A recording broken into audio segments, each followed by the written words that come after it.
In all the places of the earth, they know that the gods and spirits affect man's path. All the misfortune that befalls man lies at their feet.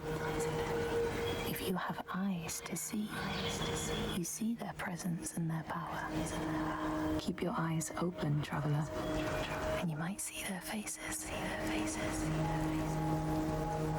Here, they once said that Loki lies imprisoned in a cave, trapped by his enemies, who set a serpent above to drip venom on his face.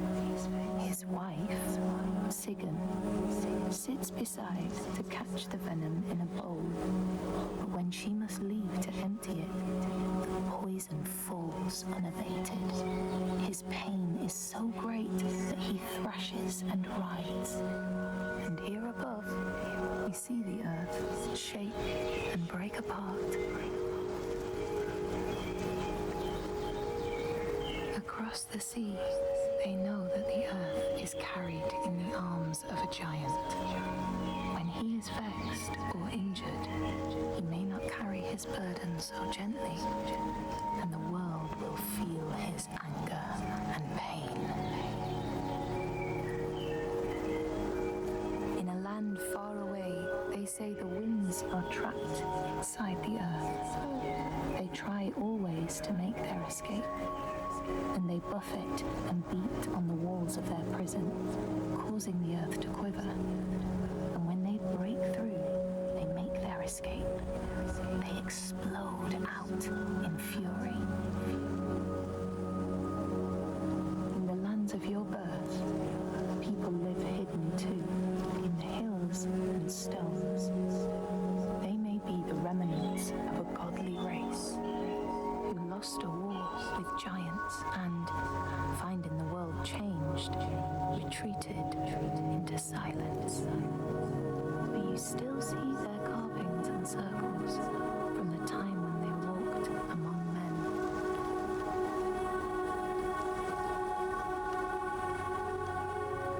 Here they know that if times are harsh, you may ask of the hidden folk to share their bounty.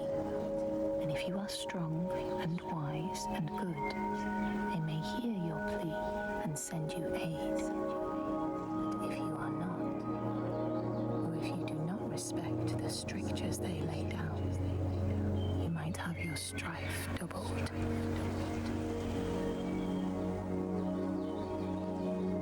In the lands of your birth, and in these lands too, they know that people can be taken by the secret fair ones. If you are not careful and do not keep to the pathways, you may find yourself among them. In a land to the east, they know that when a traveler finds themselves lost, it is the fault of the Vadadash, who wait at the crossroads to trick souls passing by. The only remedy is to let your horse lead you home, because beasts have no souls. But if you have no horse, your soul is lost forever.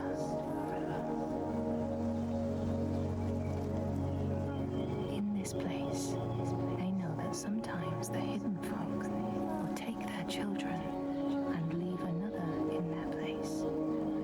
These children may look the same as their own, but will be dazed and far away, or ill-tempered. And you know then you have a changeling in your house.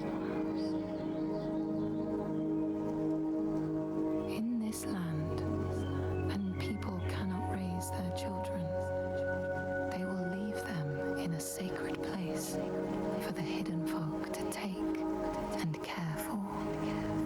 Sometimes these children come back, but it is said that they are changed, with a wildness in their eyes, and their parents do not want them.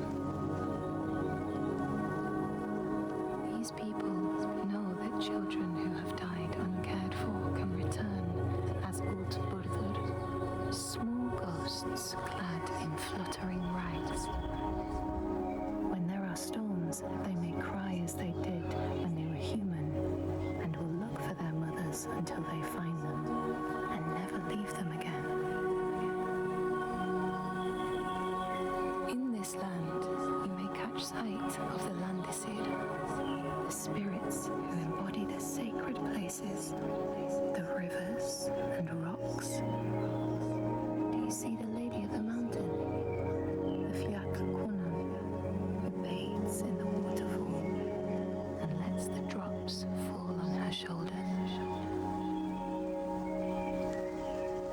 In the heart of the Northlands, they know the storms are born of the Oshkuredi, the hunt of Odin. The huntsmen ride horses with eyes of fire. Their weapons clash like thunder, and it is best to hide inside, lest your spirit be called to join them. In your lands, traveler, they know that the Kailir, the hag of winter, is the one who hurls sleet and snow upon the land. She lives in a sea rock and rules the waves of the roiling winter ocean with her blackthorn staff. She strikes the ground to destroy the shoots of growing green, so the winter will lie long and low on the land.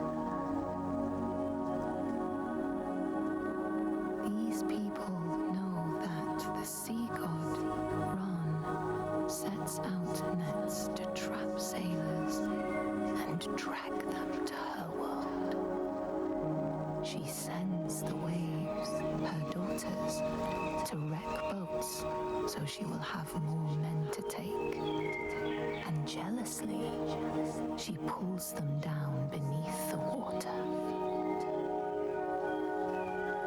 People here speak of warriors who can transform themselves into bears when they are enraged. Their skin becomes hide so thick no sword or spear can break it. When King Hrolfr fought Skald, many people saw a great bear fighting beside him, who killed more men with its paw than any 5 soldiers. Men here will tell of how Jarl Hakon worshipped the giant Thorgerða and sought her aid in the middle of battle when the tide was turning against him. Fleeing to an island, he pleaded with her for aid. She demanded a sacrifice. She rejected all of his offerings until he at last killed his own son in sacrifice.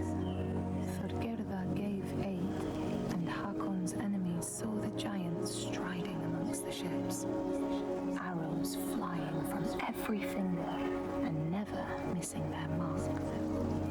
Their morale was sapped, and Hakon won his battle.